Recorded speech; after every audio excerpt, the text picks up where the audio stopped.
So what you see here is a demonstration of Earth's seasons. Now, I have 4 examples of Earth to illustrate the 4 seasons, and we identify them based off of the amount of sunlight that is reflecting onto it. So the lamp represents the sun.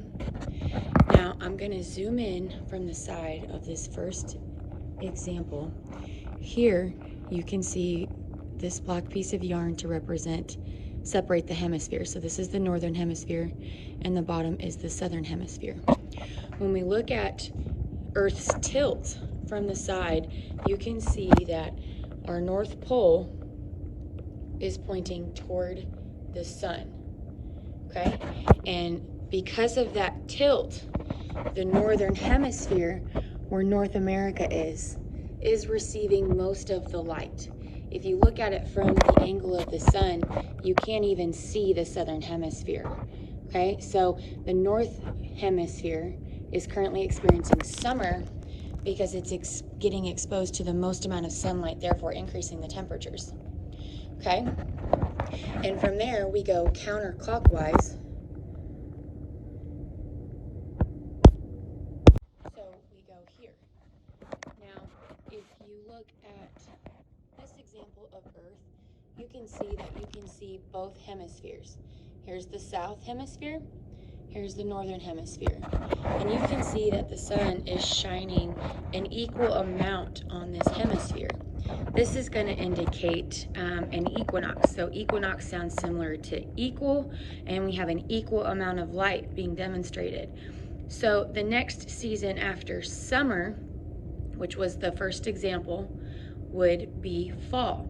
So right now, the Northern Hemisphere is experiencing their fall season, okay? And we continue counterclockwise to this example. And here,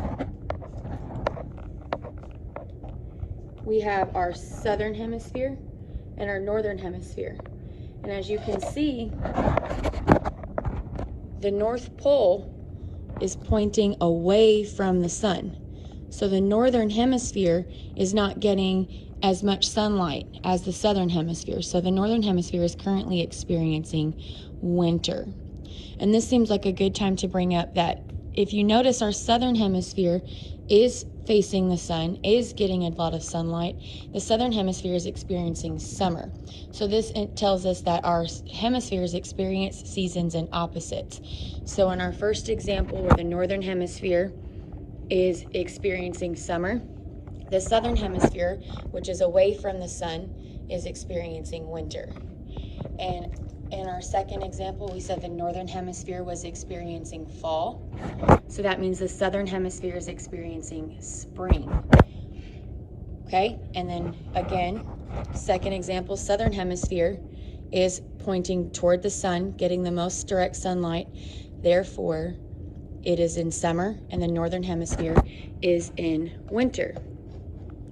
Okay, and now on to our final and fourth season.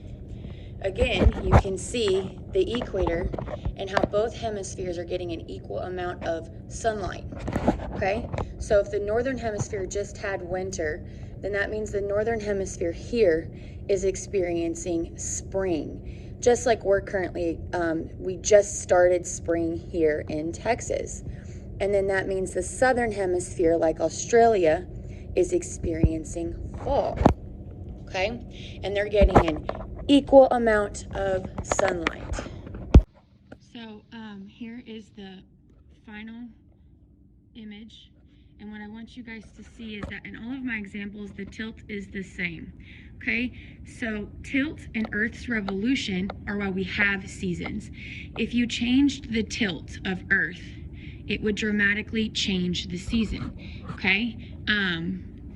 Because if I were to move this example and I was to tilt the North Pole straight up like this, see, my North Pole is pointing straight up. Look what happens to the seasons now.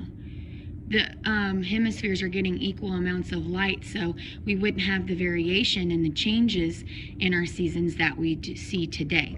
So Earth's tilt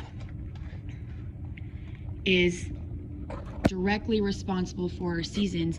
And then as we go through our seasons, we're going through our year, okay? And our year is directly connected to a revolution, right? One revolution around the sun is a year in Earth time. So if our first example, we started in summer, so that's June 21st, and then we go into fall, which is September 21st, and then we go into winter, which was December 21st, and finally we get to spring, which was March 21st. So we just had our first day of spring here in North America. And that is Earth's revolution. So we go through a whole year, and as you can see, each position in Earth's revolution and Earth's tilt give us our seasons.